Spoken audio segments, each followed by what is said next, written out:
v tebi, ne, cel svet, ki se dogaja znotraj tebe, ne, subjektivno. Je izredno težko. To je cel svet, ja. Ja, to je cel svet, ja. Zdaj, ko smo malo opredelila te depresije, anksioznosti, pa recimo sem to svojo izkušnjo povedal, kaj pa lahko en tak posameznik naredi, ko se mu začne to dogajati, ne? Kaj je najboljša stvar takrat, ne? Ker verjamem, da je veliko zmede, veliko strahu, veliko nejasnosti, ampak tako, kaj bi bila ena stvar, ki bi bilo dobro, da jo naredi? Ja, če se lahko in če je priložnost, da bi se o tem pogovoril s nekom blizu, s nekom, če drugega nima, kateremu se gre pogovoriti, recimo strokovnjakov, zdravnikov. Zato, da nekoliko, seveda mora človek ne sme biti preveč noter v tem, oziroma to lahko naredi nekdo, ki še z eno nogo je zunaj, da bo vedel, da se o tem lahko pogovori, da je tista vsaj špranja možnosti, da neko dopuščanje, kar v resnici je kar pri marskomu, no, tako ni za zanemariti, ni za to res velja spodbuditi, ali pa tako si vesel, ko pride in prišel pred leti en fant, ki je rekel, veste kaj, mi naštel, kaj se mu dogaja, tako rekel, veste, na poti zdaj od doma do vrste je tole pa tole zgodil. Kaj pa? Da so ljudje šli čez cesto, tam, kjer ni prehoda, da so bili avtomobili, ki so imeli samo eno luč, da so bili v avtomobilih ljudje, ki so neke kretnje izvajali in tako. V tem je rekel, zelo bister fant, to sicer, in je rekel, to je zdaj neki, ali je toliko naključij, ampak prevelika je gostota naključij, ali pa z mano nekaj, da se nekaj dogaja. Ne? Sem rajši prišel prvo, vprašati, kaj vi mislite. Pa je imel eno psihozo pred tem, ki jo je uspešno zvozil in nekako potem ni želel pogovorov in terapije več naprej imati, ampak recimo po približno enemu letu, ko se je to zgodilo.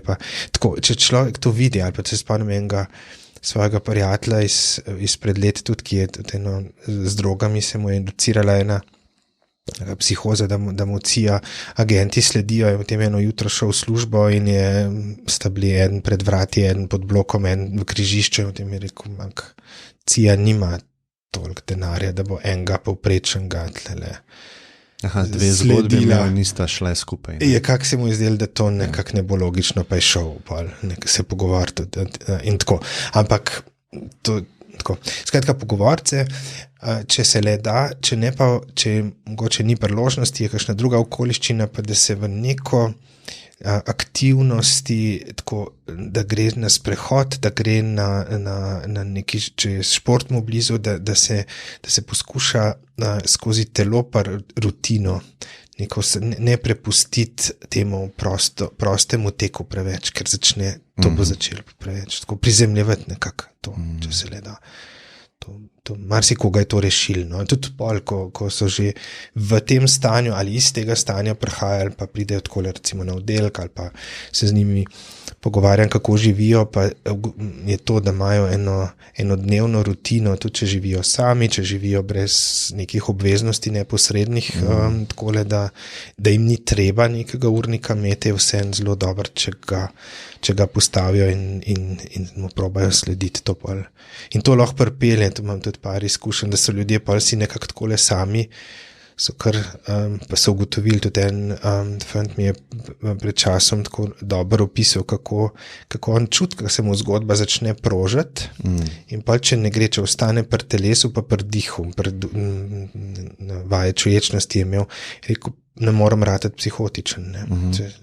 In se pa takole lahko si sami, in tudi v zgodovini je vrsta enih primerov ljudi, ki so sami sred kakšnega azila, sred kakšnega potovanja ali tako kaj doživeli in so se sami ven splezali skozi eno takole prizemljevanje, rutino in eno klubovalnost. Tako, in so pa. Ja, točno to sem jaz. Točno to je moja izkušnja, ne? Rutina. Rutina, ker je nisem imel in je bilo vse porušen, ni bilo strukture. In takrat je, ko ni strukture, začne motor začne delati in jaz sem dejansko čutil, da sem se zastrupil z mislimi, ne.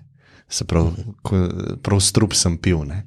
In vedno prideš do nekega ekstrema ali pa do roba, ne. Vedno se nekaj konča ali pa izrabi, ne. Tako sem jaz to čutil, ne. Pa ja, čuječnost tudi, absolutno, opazovanje tega, kar se dogaja. Ja. Spremljanje, ne, tako. Ja, ker jaz tako razmišljam, da če želiš nekaj razumeti, je treba to tako v znanosti je, ne, se pravi, želimo razumeti nekaj, je treba pobližje to pogledati, ne. In potem, ko pogledaš pobližje, ne vem, ta atom ali pa nekaj, ga malo bolj razumeš, ne. In enako jaz mislim, da je z našim doživljanjem, ne.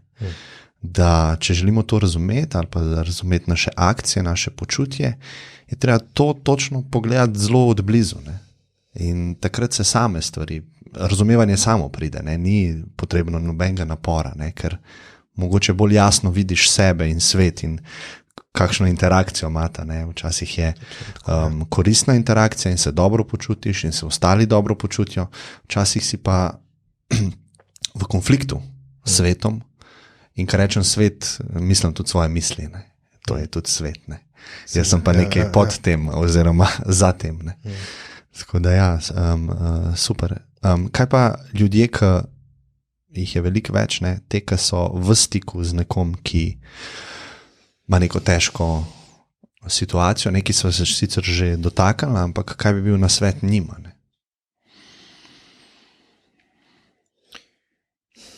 Iskanje dialoga s temi njegovimi iskanji, z njegovimi strahovi. Vem, zelo težko je lahko, če je človek zaprt, če malo govori, če je v strahu nezaupljiv, če doživlja kakšno izgubo, stisko, tako ko je še tebi težko, da je to drugi doživel.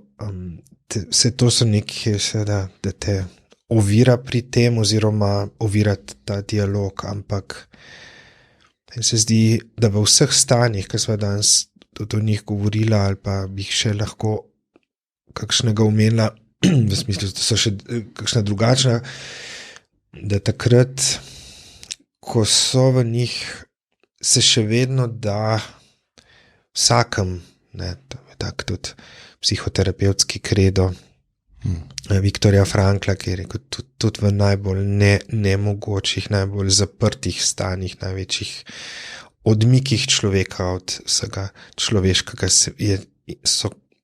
je svoboda na eni strani in je tudi upanje, da lahko do te svobode, do tega potencijala, do tega kljubovalna moč duha je on to imenoval, ki da je res v vsakem. Tako, in to je tudi, se mi zdi, ta eno tak, včasih so svojci že kar naveličani, obupani, ker se ponavlja, ker je podoben skozi, ker se lahko pojavljajo neki dodatni zapleti, ki si jih ta človek s kakšnim alkoholom, drogami, kakšno vedenjem takim še kaj dodatno, skratka poslabša ali pa poslabšuje, ali pa so si enkrat že tega rešil, pa spet zapade in tako naprej.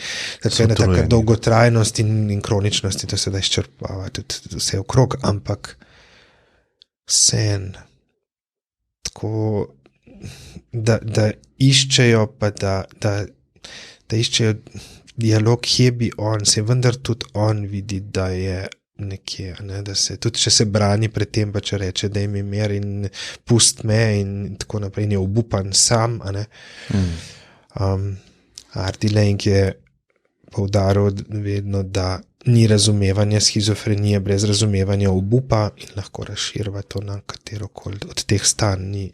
Če ne razumem, kako človek lahko obupa, bom težko razumel, ampak če pa razumem, pa vem, da obup je nekako sicer vase zaprto kroženje okrog nečesa neizpolnjenega, neke izgube ali pa nekega primanjkljaja, ki ga čutim, ampak okrog njega krožem in se zapiram pred možnostjo izstopa iz teh krogov. Nekako toliko mi je tisto ključno in toliko pomembno v tem izvrstno Kierkegaard piše v Bolezni za smrt.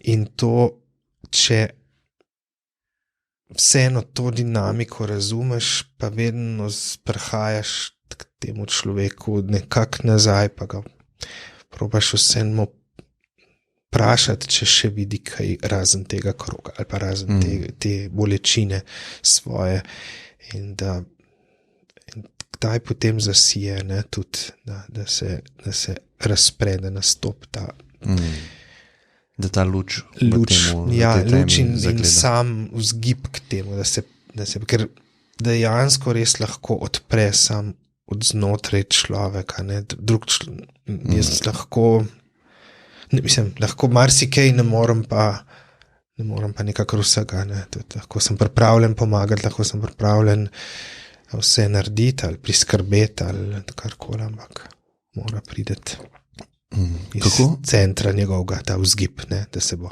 Ja, je končna ta odločitev ali pa verjetno iz človeka samega. Ampak iskati jo, ne, tako ga si vprašal, kaj svetovati. Mogoče se sliši tako abstraktno ali pa nekako malo nad vsakdanjimi problemi, ne, iskati neko luč, kjer bo človek sam zagledal, ampak tako ko so bili pacienti Friede from Reichmann, ne, zelo ugledne in poznane psihoterapevtke za tole področje najtežjih psihotičnih stanj in stanj, ko so ljudje bili, to je bilo še čas pred zdravili in tako, ker niso bili res v te svoje svetove, tišine in komunikacije ujeti. In ona je hodila in imela seanse z njimi, to če niso nič govorili, to če niso nič rekli. Ne. In potem je marsikdo od njih kasneje rekel, ampak veste to, da ste vi takrat prišla do mene oziroma da sva se srečala, pa tudi če nisem mogel nič reči, ampak eno dostojanstvo, eno človečnost, ki sem jo čutil zato, ker ste jo vi čutila do mene, to mi je pomagalo. To mi je tako nekje, govorim za najtežja stanja, marsikatera so tudi taka, da če ponudiš roko ali pa si pripravljen, bo hitrejše steklo, a ne, ni zdaj vedno tako obupano pa težko, ampak sva bolj za z tistega konca rekla, kjer so mogoče ali pa bolj težke situacije, s katerimi se žal tudi srečam.